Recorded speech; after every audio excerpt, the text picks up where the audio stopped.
Doğal Düşün TV'ye hoş geldiniz. Bu videoda karpuz bakımları ile ilgili bazı püf noktaları vereceğiz. Karpuzlarımız şu an büyüdüğü için dikim esnasında yapmamız gereken bazı uygulamaları anlatacağımız başka bir video çekeriz. Şu andan itibaren yapabileceğimiz kültürel uygulamalar neler? Biz onlara bakalım. İyi bir karpuz hasadı yapabilmek için uygulayacağınız gübreler çok önemli.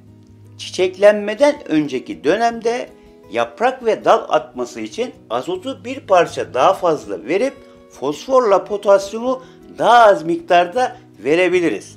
Ancak çiçeklenmeden sonra yapacağımız gübre çalışmaları azotun daha az verilmesi gereken dönemlerdir. Bu aşamadan sonra yapacağınız gübreleme tamamen meyveye yönelik olacağı için şöyle bir denge kurabilirsiniz. 2 birim fosfor, 2 birim potasyum ve 1 birim azot şeklinde ayarlayabileceğiniz gübreyi 15 günde bir vererek karpuzlarınızı hasata kadar çok iyi bir şekilde gübreleyebilirsiniz. Karpuzda en fazla sorun yaşadığımız konu sulamadır. Bilinen karpuz ve özellikle kavun susuz yetiştirilir. Ancak sizin ikliminiz buna uygun değilse sakın susuz yetiştirmeye çalışmayın. Sulama için 2 ayrı yöntem uygulayabilirsiniz.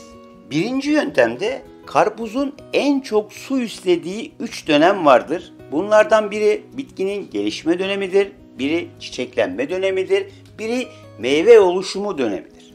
Bu 3 dönemde haftada bir az sulayabilirsiniz. Sulamayı öyle bir dengelemeniz lazım ki toprak nemli olacak ancak fazla göllenme veya su birikintisi olmayacak şekilde az sulayabilirsiniz.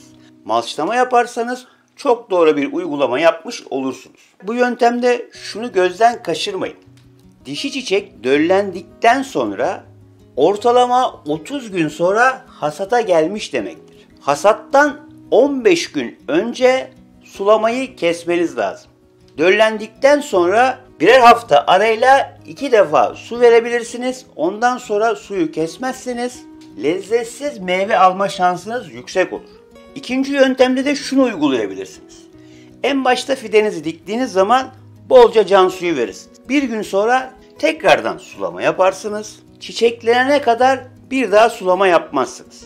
Kollar 1 metre civarına geldiği zaman haftada 2 duruma göre, ikliminize göre belki de 3 defa az sulama yaparsınız. Meyveler oluşmaya başladıktan sonra sulamayı kesersiniz.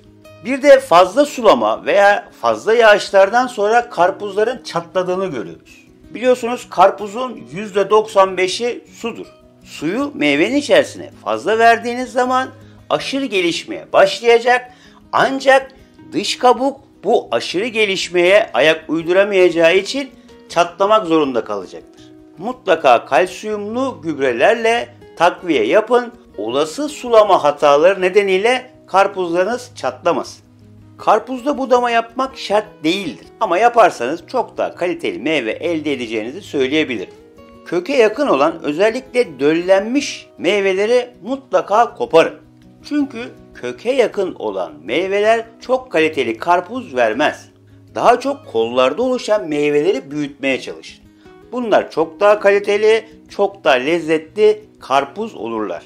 Karpuz, kavun gibi koparıldıktan sonra olgunlaşmaya devam eden bir meyve değildir. Bu nedenle hasat zamanını çok iyi belirlemeniz gerekir. Hasat için belli kriterler vardır. Yani bunu klasik pak diye karpuza vurup sesinden anlayabilirsiniz. Çeşidine göre üstündeki çizgilerin kontrasının az olmasından anlayabilirsiniz. Toprağa değdiği yer artık beyazdan krem rengine hatta sarıya döndüyse karpuzunuz olmuş demektir. Bir de üreticilerin genelde bildiği ama hemen hemen herkesin bilmediği bir yöntem vardır. Meyvenin dala bağlandığı noktadan 1-2 santim sonra bir yaprak vardır. Buna kulak denir. Bu kulak dediğimiz yaprak kuruduğu zaman karpuzun hasat olgunluğuna geldiğini anlamış oluruz.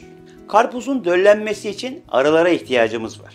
Arı faaliyetlerinin fazla olmadığı bahçelerde bu yöntemi uygulayın, bol bol toplayın videosunda anlattığım kendileme yöntemini yapabilirsiniz. Bir videonun daha sonuna geldik. Kimsenin sizi doğal düşünmekten alıkoymasına izin vermeyin. Sağlıklı kalın, sağlıcakla kalın.